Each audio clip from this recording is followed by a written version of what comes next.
Hello friends, welcome to the study portal. Study portal में आप सबका स्वागत है।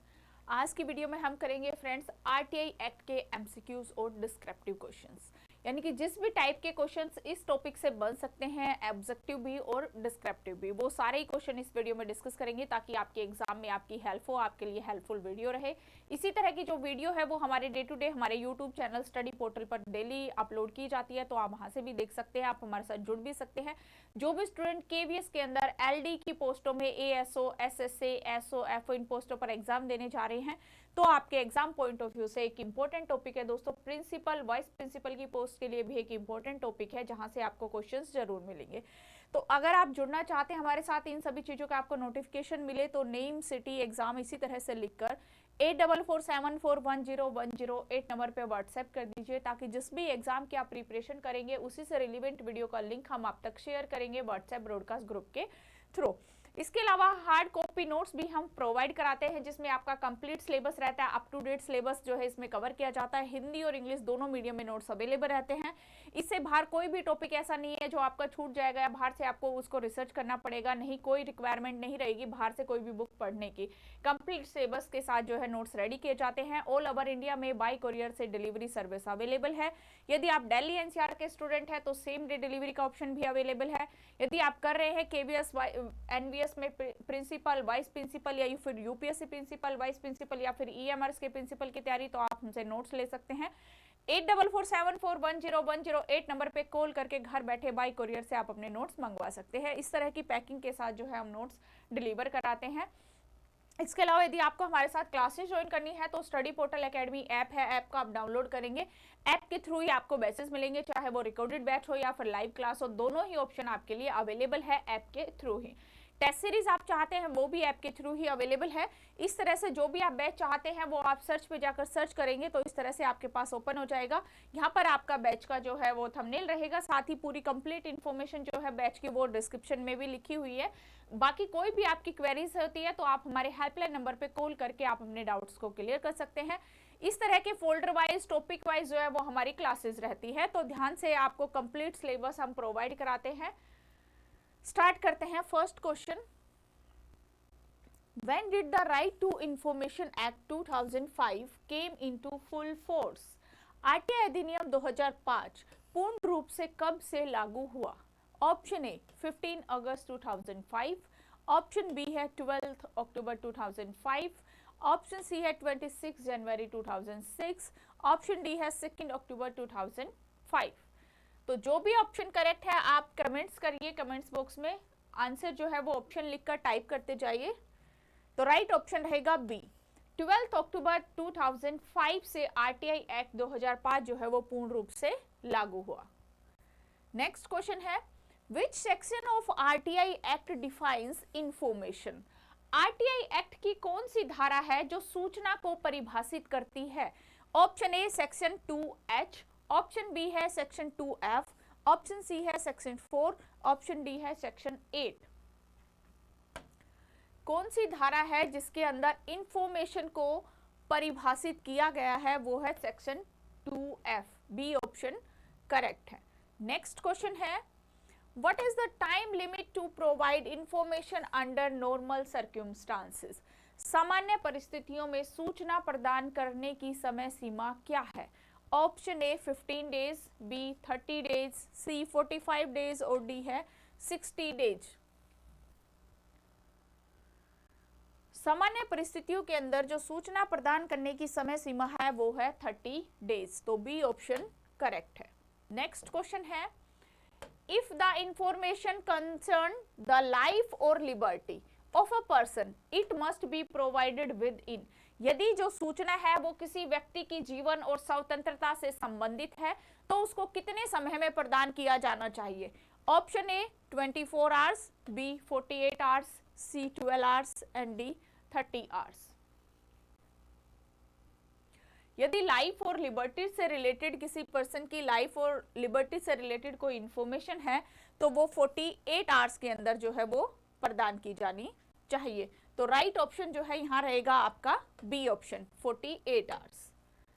नेक्स्ट क्वेश्चन है, who is responsible for receiving and disposing of RTI application in a school? School में RTI आवेदनों को प्राप्त करने और निपटाने के लिए कौन जिम्मेदार है? ऑप्शन ए एक क्लर्क, या फिर option B public information officer जिसको पीआईओ कहते हैं, C student council and D the bank manager.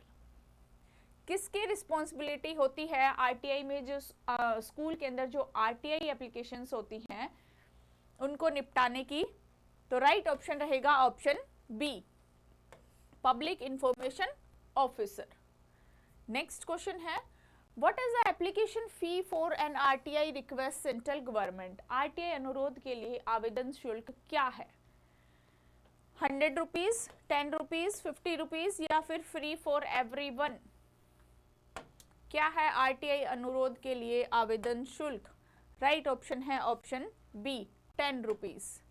Next question है, which section of the RTI act deals with exemptions from the disclosure? RTI अधिनियम की कौन सी धारा खुलासे से छूट से संबंधित है? सेक्शन 4, सेक्शन 8, सेक्शन 12 या फिर सेक्शन 20?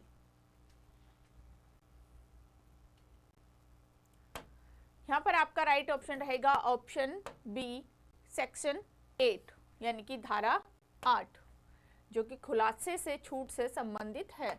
नेक्स्ट क्वेश्चन है, the first appeal against the PIO decision must be filled with in? PIO के निर्णय के खिलाफ पहली अपील कितने समय में दायर की जानी चाहिए? 15 डेज, 30 डेज, 90 डेज या फिर 6 मंथ? पीआईओ के खिलाफ जो पहली अपील है वो 30 डेज के टाइम पीरियड के अंदर दायर की जानी चाहिए, तो बी ऑप्शन करेक्ट रहेगा। नेक्स्ट क्वेश्चन है, who is the first appellate authority in a school context? School के संदर्भ में प्रथम अपीलीय प्राधिकारी कौन होता है? एक प्रिंसिपल या फिर officer senior of the PIO या फिर पुलिस या फिर एप्लीकेंट? स्कूल के संदर्भ में प्रथम अपीलीय प्राधिकारी officer senior to the PIO. Right जो ऑप्शन है वो है आपका बी। नेक्स्ट क्वेश्चन है, a second appeal can be filed before the? दूसरी अपील किसके समक्ष दायर की जा सकती है? Option A High Court, option B Central information Commission, option C Supreme Court and option D district magistrate. दूसरी अपील जो है वो दायर की जा सकती है सीआईसी के सामने यानी कि central information commission. Next question है, what is the maximum penalty that can be imposed on a PIO for unreasonable delay?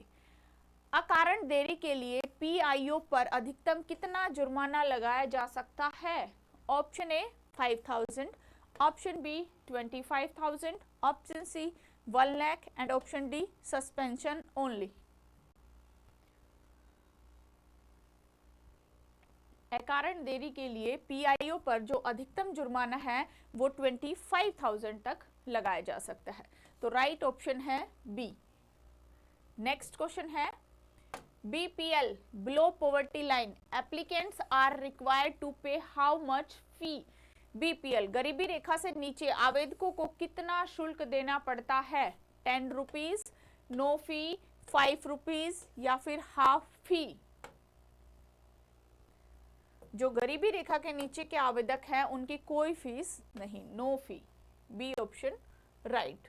Next question है, third party information can be disclosed only after? तीसरे पक्ष की सूचना का खुलासा केवल किसके बाद किया जा सकता है?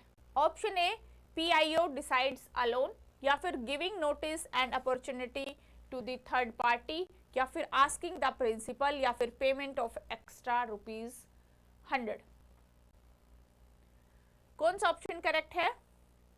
यहां पर आपका राइट ऑप्शन रहेगा option B giving notice and opportunity to the third party. Next question है, section 4 of the RTI act deals with, RTI अधिनियम की धारा 4 किससे संबंधित है? पेनल्टी से, सो मोटो, प्रोएक्टिव डिस्क्लोजर, या फिर अपील्स, या फिर फीस, किससे रिलेटेड है आरटीआई अधिनियम धारा 4?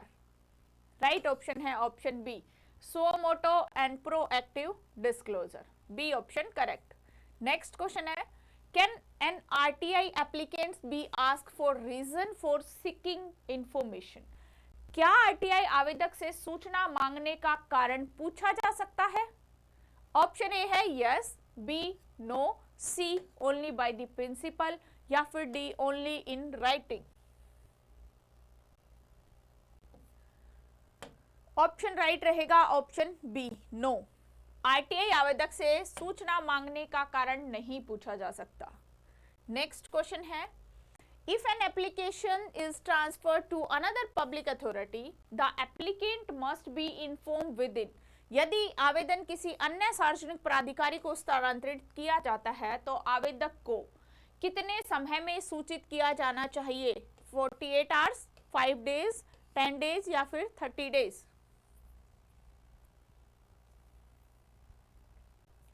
राइट ऑप्शन है option B 5 days.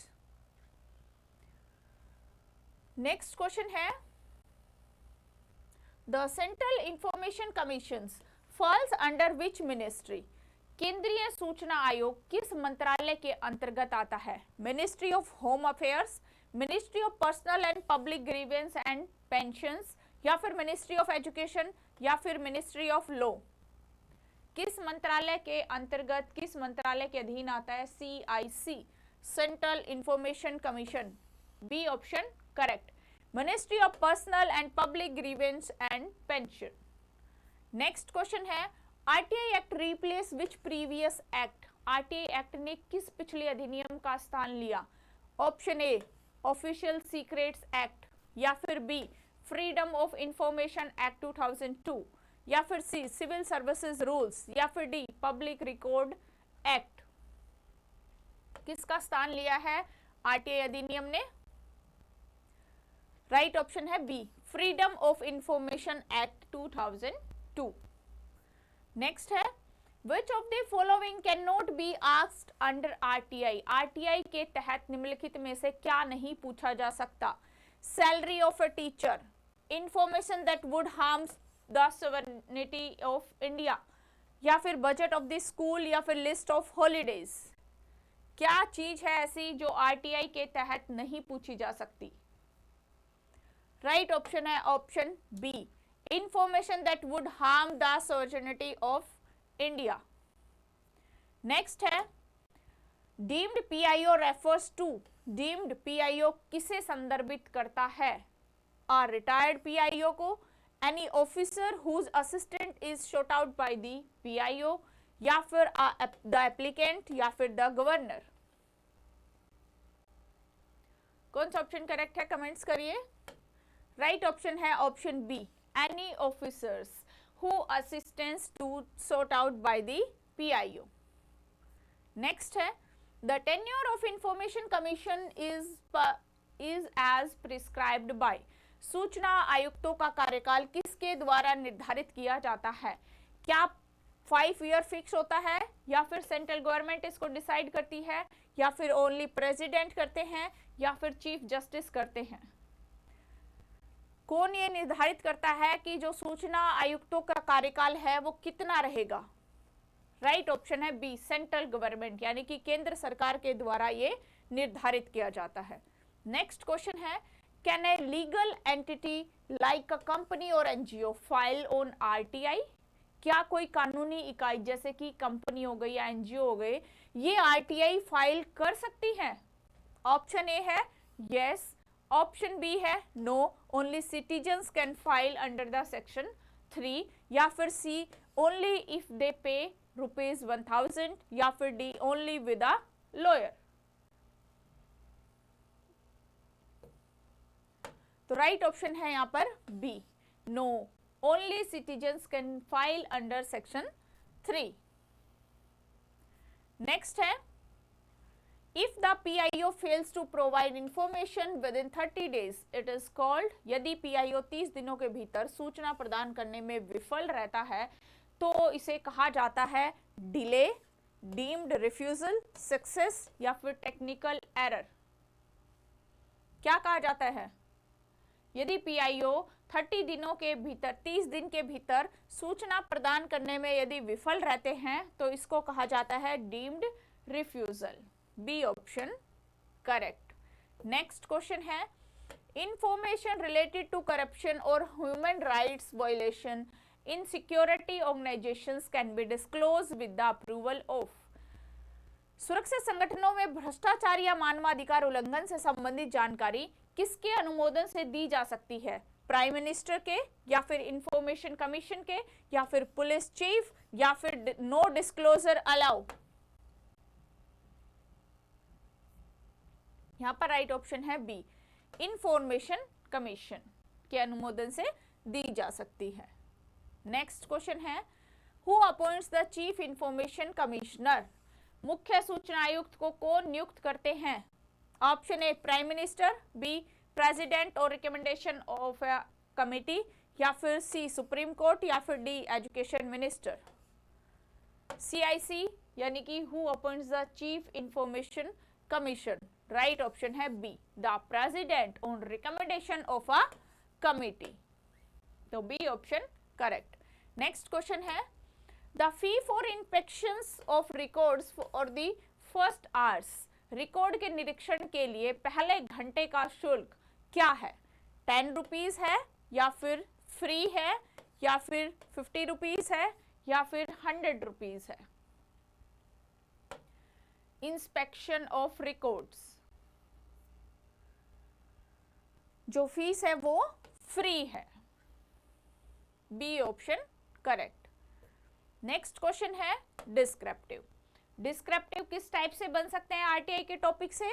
First question रहेगा, define public authority as per the RTI act, does a government aided school fall under this definition? Justify your answer with the relevant sections of the act RTI. RTI अधिनियम के अनुसार सार्वजनिक प्राधिकरण को परिभाषित करें। क्या सरकार सहायता प्राप्त स्कूल इस परिभाषा के अंतर्गत आता है? और अधिनियम की प्रासंगिक धाराओं के साथ अपने उत्तर को औचित्य सिद्ध करें।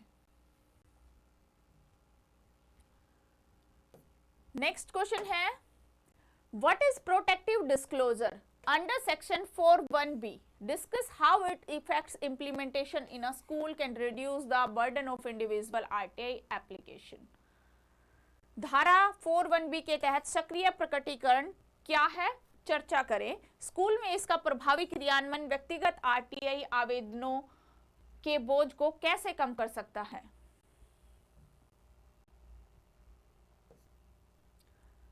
नेक्स्ट क्वेश्चन है, explain the procedure for handling an RTI application that concern the party informations. Section 11, what step must a PIO take before disclosing such information? तीसरे पक्ष की सूचना धारा 11 से संबंधित आरटीआई आवेदन को संभालने की प्रक्रिया की व्याख्या करें। ऐसी जानकारी का खुलासा करने से पहले एक PIO को क्या कदम उठाने चाहिए? नेक्स्ट क्वेश्चन है, discuss the exemptions from disclosure under section 8(2) the RTI Act. In what circumstances can a PIO provide information that is otherwise exempted? RTI अधिनियम की धारा 8 के तहत प्रकटीकरण से छूट पर चर्चा करें। किन परिस्थितियों में एक PIO ऐसी जानकारी प्रदान कर सकता है जो कि अन्यथा छूट प्राप्त है? तो ये है आरटीआई के डिस्क्रिप्टिव क्वेश्चंस। सभी क्वेश्चंस आई होप आपके लिए हेल्पफुल रहेंगे, आपको अच्छे से वीडियो समझ में आई है। तो आज की वीडियो में इतना ही। Thank you.